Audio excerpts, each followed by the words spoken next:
I am ready. Serbisyong totoo ng GMA News.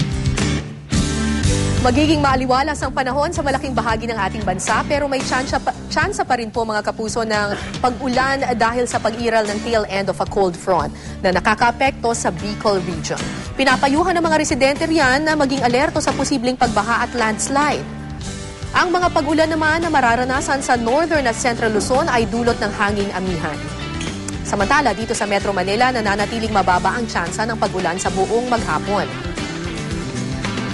Ang Visayas makakaranas din ng mahinang ulan, ang Boracay at Catarman. Habang ang malaking bahagi ng Mindanao, magiging bahagyang maulap ang papawirin. Pero sa General Santos City, kung nasaan si Manny Pacquiao, asahan ng maulap at maulang panahon.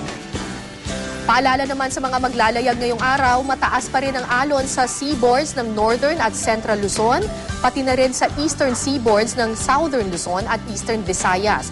Umaabot po ng 3 hanggang 4 na metro ang taas ng alon dyan dahil sa umiiral na hanging amihan. Ngayong weekend, magiging maaliwalas din ang panahon sa Sabado, pero sa Linggo, posibleng makaranas ng mga pag-ulan. Para sa karagdagang weather update, puntahan lang po ang website o Facebook page ng GMA Weather.